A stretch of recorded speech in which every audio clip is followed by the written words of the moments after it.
자, 한미약품 살펴보도록 하겠습니다. 제 한미약품이 한미약품이 이렇게 여러 가지 있죠. 저 앞쪽에서부터 이제 쭉 설명 들어왔었는데요. 자, 우선 이 한미약품은 10년 전에 이제 소비주 그리고 바이오주 또 슈퍼랠리 대랠리를 이끌었던 주역입니다.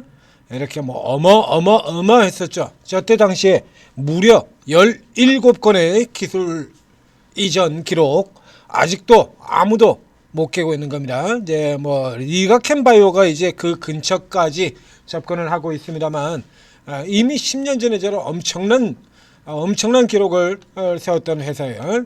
그 뒤에 이제 임성기 회장 돌아가시고 본업은 사라지고 경영권 뭐 분쟁 뭐 이따위 것들만 잔뜩 있습니다만 이게 이제 다 마무리가 된 이후인데 이후에 이제 본업 모멘텀이 제대로 돌아들어가고 있죠. 자, 이 한미약품은 안 가지고 있는 분야 바이오 제약 신약 부분에서 앞쪽에 17건이라는 걸 제가 강조를 드렸습니다.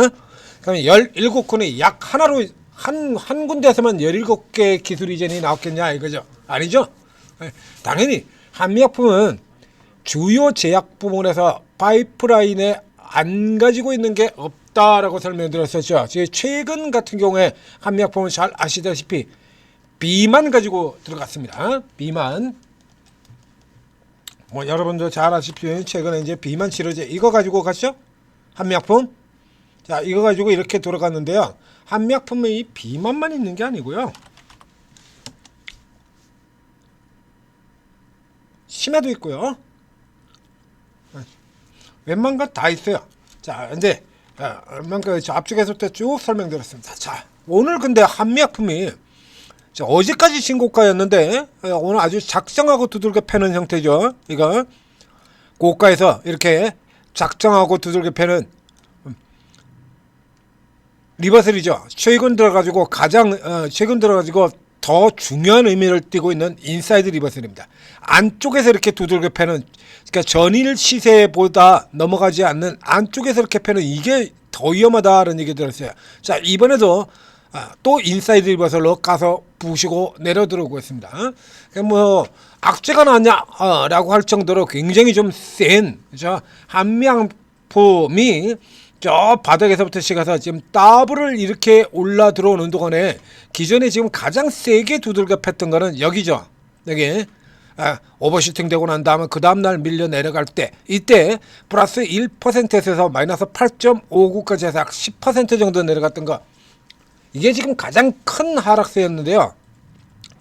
자, 오늘 한미약품 보게 되면 오늘 한미약품이 지금 플러스 2.18%에서 지금 9까지 내려갔습니다. 12%가 내렸어요.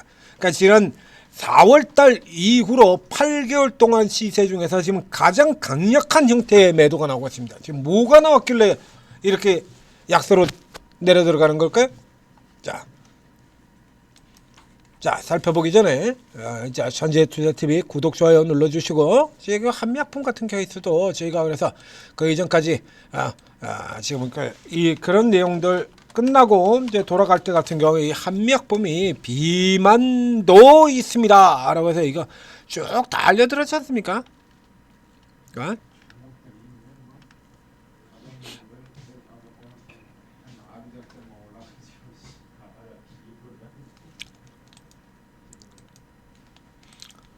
이게 지금 7개월 전에요. 자, 바닥에서 나올 때죠. 자, 네? 그래서 저 앞쪽에서 또 이렇게 쭉 해서 설명드렸고요. 그 전에 1년 전 같은 경우엔 여기 한미약품 나도 비만주다. 그죠? 이게 지금 나오고 있는 얘기잖아요. 1년 전에도 이미 이렇게 얘기 드렸습니다. 한미약품은 안 가지고 있는 게 없어요. 이렇게 쭉 들어왔었던 거고요. 자, 천재투자TV에서는 이런 정보들 저 밑바닥에서부터 쭉 잡아드리고 있습니다. 그리고 한미약품 같은 경우도 이게 사실 이 정도로 크게 움직이면 안 되는데요. 중간에 보면 뭐 이런 시세들도 있었고요. 여기 장대 양봉으로 가는 것도 있고, 오늘처럼 12% 깨지는 것도 있고, 뭐 대형주들이 요즘 뭐 그 껌처럼 움직이는 시세죠. 오늘도 현대차가 12%로 올라 들어가고 있고, 자, 이런 식이 들어오다 보니까 이제 실제로 이제 포인트를 어떻게 잡느냐에 따라서 이 같은 경우에 이제 매수 추천을 했었고요. 그래서 이런 거 훅 올라 들어갔다 오기도 했고, 어떤 위치에서 잡고 들어가느냐라고 하는 게 굉장히 더더욱 예전하고 비교할 수 없을 정도로 중요한 부분을 차지하고 있다는 얘기입니다. 자, 그래서 이제 여러분들 이런 거 이제 제때 잡고 제때 사고 제때 팔고 이래야 늦지 않게 팔고 그래야 제대로 수익을 낼 수 있지 않겠습니까? 자, 그래서 전재투자팁에서 오르고 채팅 앱을 만들어 드렸습니다. 자, 구글 플레이스토어, 애플 앱스토어에서 한글로 오르고 이렇게 검색을 하면 전재투자팁하고 로고 똑같은 로고를 달고 있는 오르고 ATM 스탁 채팅 앱이 나옵니다. 자, 이 앱 다운로드 받아서 설치한 다음에 간단한 무료 회원 가입하고 입장을 하시면 최고 전문가 20여 분의 최고 전문가 분들이 자 이렇게 각자 이름으로 무료방을 쭉 열어두고 계세요. 자, 이분들이 전부 다 주특기가 다 틀리고 접근 방식이 다 다르고 그렇습니다. 다 달라요. 그래서 장중 단타로 이제 훅 나가는 종목들, 유튜바이오 같은 종목들 밑에서부터 확 말아서 들어오죠. 재료 나오고 쭉 치고 들어가는 뭐 저런 쪽의 종목들 들어가서 상가 쭉 따라서 먹고 들어가는 분들도 있고 아주 강력하게 날아다니는 종목들. 뭐 최근에 계양전기라든가 그전에 뭐 동양고석이라든가 이런 거 미친 듯이 가는 거 급등주고 그거 잡아 따라 들어가서 먹자라는 분들도 있고 지금 같은 국면에서도 저평가주를 고집하는 저 같은 사람도 있고 자 이렇게 계속해서 이게 다 다른 쪽 방향으로 들어가서 이익을 내는 거예요. 저평가주 저쪽에 들어간다라고 하더라도 사실 90%의 저평가주들은 잘 못 오릅니다. 아시다시피 저평가라 가지고 지수가 이렇게 올라 들어가면 갈 줄 알고 샀는데 못 올라가죠. 근데 제가 찍어드리는 저평가들 같은 경우는 얘기가 다르지 않습니까? 바이오에서만도 저평가로 지금 이익을 얼마를 내드렸냐면요. 자, 또 얘기 나옵니다만, 전부 지가 바닥에서 추천했대, 뭐 이런 얘기들 종종 하시는데, 직접 가서 살펴보십시오. 여기 쫙 추천했던 겁니다. 종근당이 2대 주주로 들어온 날, 종근당이 2대 주주로 들어오는 게 어떤 의미를 가지고 있는지 설명드려서 들어갔고요. 인벤티지랩이라든가 이 올릭스 같은 종목들, 저 밑에서 바닥에서 추천드리면서 제가 맨날 노래 부르던 거 있죠. 올릭스는 올라야 제맛. 이 종목이 지금 이 가격에서 이러고 있을 종목이 아닙니다. 에이프릴 바이오 이게 진짜 저평가 종목이고요. 와이바이오 아직도 제평가를 제대로 된 평가를 못 받고 있는 와이바이오.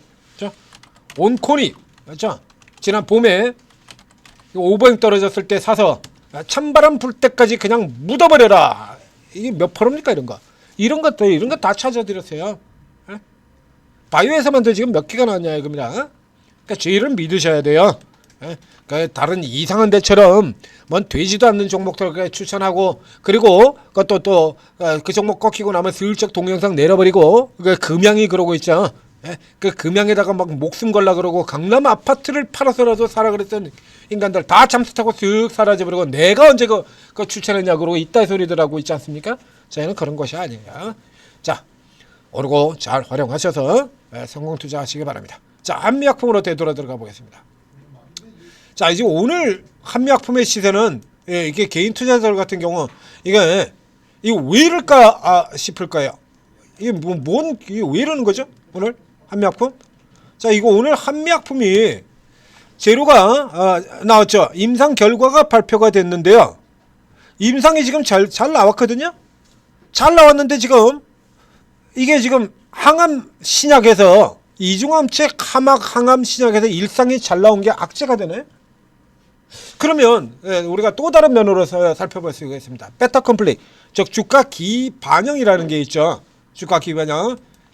삼양식품에서도 그렇고 이 APR에서도 그렇거든. 것처럼 이 종목들이 좋은 거는 누구나 다 아는데 이미 그 전에 주가가 이렇게 충분히 많이 올랐지 않느냐, 주가 기반영. 그래서 이번 같은 경우에 삼성전자 같은 경우도 실적이 좋을 거다라는 걸 기대를 가지고 주가가 사전에 먼저 많이 올랐기 때문에 베타 컴플레이 주가 기반영론 내세워가지고 이렇게 눌릴 수 있다라고 미리 얘기 들었고 딱 얘기 드린 대로 가지 않습니까? 그럼 이 한미약품의 경우에도 그러면 주가 현재 이 하락을 설명할 수 있는 게 두 가지가 있는데요. 두 가지 요소가 있는데 그 중에서 첫 번째 주가 기반영론입니다. 그럼 주가 기반영론 이 사이에 이게 주가 기반영론으로 작동이 되려 그러면 이 한미약품이 그래서 이 항암 신약 가지고 주가가 이렇게 끌어올려졌어야 주가 기반영론이 되는 거죠. 한미약품의 주가가 올라간 건 비만 때문에 올라간 거지. 비만 때문에 올라가던 거지. 이게 항암 신약 가지고 올라 들어간 거 아닙니다. 예? 앞에도 보여줬잖아요. 다 비만이잖아요. 여러분들 다 비만이라고 생각하지 항암 신약 아니잖아요. 이거. 예? 흑색종 표정 요거 저 앞에 쪽에 앞에 잠깐 있었고요. 임상 순항하고 있다라는 거 이게 11월 달에 나왔던 거고요. 아니잖아요. 이거. 자, 여기서 이제 또 계속 우리가 확인할 수 있는 것만 확인을 해보도록 하겠습니다. 키트로다 병용. 또 키트로다 병용이죠? 키트로다 여러 번 설명드렸습니다. 현존 최강의 항암 신약입니다. 키트로다. 이 키트로다는 적응증이 무려 20개입니다. 20개. 어저께 HLB가 이제 새로운 항암 신약 가지고 그게 이제 기존에 리보세라비 하고 있는 간암을 제외한 7개의 적용증 병증에 적용을 시키겠다라고 하는 계획을 세워가지고 어저께 HLB가 반등이 나왔었죠. 지금 대부분의 항암 신약 같은 경우는 일단 좀 될 만한 놈들은 다 키트로다 병용이에요. 유한양행 여러분들도 잘 아시는 유한양의 랭라자, 오스코텍의 레이저티닙이 이제 약으로 나오면서 이름 바꾼 거죠. 셀트리온 같은 경우도 그렇게 약으로 나오면서 이름 바꾸는 것들이 나오고요. 그 유한양의 랭라자 역시 마찬가지 키트로다 병용이고요. 대부분 다 키트로다 병용이에요. 자, 일상에서 초기 유효 안전성 확인했다. 사실 이게 큰 재료는 되지는 않아요. 일상은 앞에서 얘기 드린 것처럼 이게 일상도 제대로 통과를 못한다는 거는 그건 애초에 제약주로서의 가치 자체가 없는 겁니다. 그건 사기예요, 그냥. 앞에 얘기 드렸지 않습니까? 일상은 안전성, 이상은 유효성. 그렇죠. 일상 안정성, 즉 약을 먹어도 되냐 안 되냐. 그래서 이 약을 먹어도 되냐 안 되냐는 건 일상 들어가기 전에 그 전에 전임상 단계에서 벌써 다 끝났어야 되는 거야. 그러니까 전임상 단계에서 벌써 다 안 될 놈들 같은 경우 다 걸러져 버린다는 얘기입니다. 그렇기 때문에 일상의 경우에 일상에서 실패하는 경우는 거의 나오지를 않습니다. 그러니까 사실은 일상으로 그래서 일상 얘기 나오고 주가 올라드는 제약바이 많죠. 전부 다 그냥 대부분 다 그냥 세력 장난질 해먹는 케이스라고 생각하시면 되고요. 일상은 일단 웬만한 이런 네임드 정도라 그러면 한미약품이 일상도 안 될 것 같으면 그러면 이게 되겠습니까? 이게 한미약품이 유한양행이 뭐 혹은 저 아래 조금 더 아래쪽 레벨로 내려가서 뭐 종근당이라든가 녹십자라든가 이런 쪽 다 데려도 다 마찬가지예요. 일상에서 실패하는 거는 말도 안 되는 거예요. 그거는 저 아래쪽 하바리 애들도 일상에서 실패하지는 않아요. 그 일상은 약을 먹어도 되느냐 안 되느냐 따지는 거거든. 사람 아픈데 듣는 약을 만드는데 그걸 먹고서 죽어버린다든가 그러면 안 되지 않습니까? 위장병이 걸려가지고 그래가지고 위장병 나오려고 약을 먹었는데 뭐 역류성 식도염 이 신약을 그래가지고 먹었는데 뭐 자큐보 같은 거 이런 걸 먹었는데 이걸 먹고서는 그러고서는 갑자기 심장마비가 왔다 이러면 곤란하지 않겠습니까? 에? 간이 이걸 먹었더니 그냥 간이 마탱이가 가더라. 이게 안 되잖아요. 그러니까 일상은 당연한 겁니다. 그래서 지금 현재의 케이스라고 하면 이게 그렇게 크게 기대를 할 만한 재료도 아니지만 그렇다고 해서 내려갈 이유도 아니에요. 그러면 이 종목이 지금 내려가는 건 왜 내려가냐라고 하면 앞서도 나왔던 거예요. 여기 이 APR 같은 종목에다 얘다 베타 컴플리를 주장할 수 있던 가장 큰 배경은 베타 컴플리를 주장할 수 있는 가장 큰 배경은 같은 화장품 섹터의 종목들이 다 이렇게 몰락을 하기 때문이고요. 몰락을 하기 때문이고 이 삼양식품 같은 경우가 그랬었죠. 그래서 이런 거 같은 경우에 삼양식품을 최근에도 또 그래서 실적 안 좋다 그러고 까는 뭐 생각보다는 안 내려가고 지금 잘 버텼습니다. 이 삼양식품을 이 앞쪽에서도 이렇게 까고 저에서도 까고 그리고 저 앞에서도 이렇게 까고 깠던 이유가 뭐냐라고 하면 음식료가 비응신 같아서요. 음식료 섹터 자체가 지금도 삼양식품이 자체가 나빠진 게 아니고요. 실제적으로 음식료가 바보라서 그래요. 음식료 섹터들이 완전히 시장에서 벌어진 소외가 되면서 이런 흐름들을 보고 있지 않습니까? 음식료가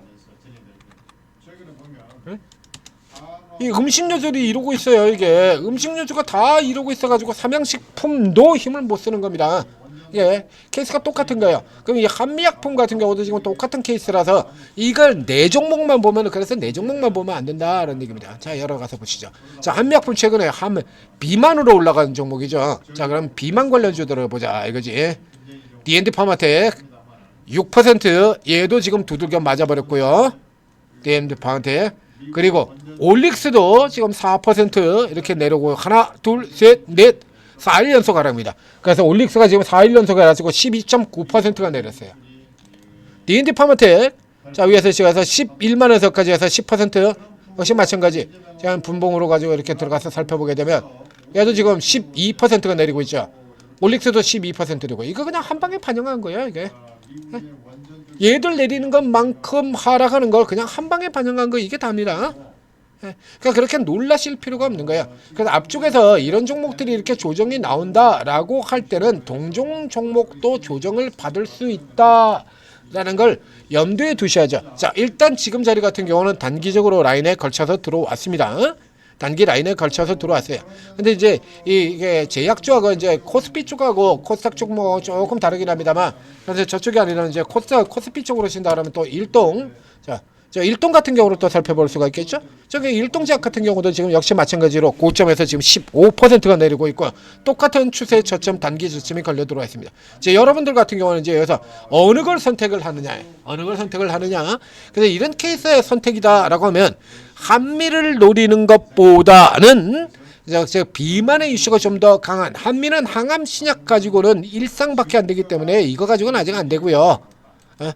예, 이 일상 들어오는 요 정도 가지고 앞에서 설명을 드렸지 않습니까? 일상은 안전성이에요. 그래서 이 정도 되는 종목들은 일상 정도 가지고 기술 이전 나오지도 않고요.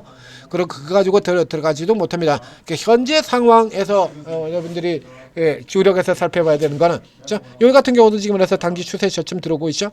요런 쪽의 종목들, 요런 종목들을 우선적으로 돌아가는 것부터 얘들이 더 올라갈 때 더 빨리 가지 않겠습니까? 그러니까 한미라든가 여기 D&D 파마텍, 올릭스는 지금 4일째 떨어졌으니까요. 기술적으로는 벌써 역시 마찬가지. 자, 요런 쪽에 있는 종목들을 먼저 살펴보시고, 그리고 이제 한미 같은 경우에는 이제 이런 종목들을 본 다음에 조금 더 깊숙하게 내려오는 라인, 한 이 정도 들어오게 된다 그러면 41만 원대죠. 41만 5천 원. 자, 요 정도짜리까지 조금 더 깊숙하게 내려오게 된다 그러면 이제 다른 종목들에 비해서 조금 아래쪽에 내려가 있는 셈이 되겠죠. 요때 이제 한미 같은 경우를 살펴보도록 하시고, 지금은 한미가 나빠서 내려가는 게 아니라 섹터가 날아서 덩달아 내렸다라는 얘기입니다. 섹터가 통으로 내린 거죠. 그 앞에 화장품주 같은 경우도 분석을 해드렸습니다만, 펌텍 코리아, 코스메카 코리아 실적이 나빠서 내려간 거 아니죠. 화장품이 섹터가 나빠서 내려간 겁니다. 삼양식품, 사장점, 음식료 섹터가 병맛 실어가지고 밀려 내려가는 거고요. APR도 그렇게 마찬가지죠. 이 한미도 똑같다라고 보시면 됩니다. 섹터 통으로 밀려 내려가는 경우에는 제일 센 놈부터 노리고 들어가는 게 상책입니다. 자, 정리해드렸습니다.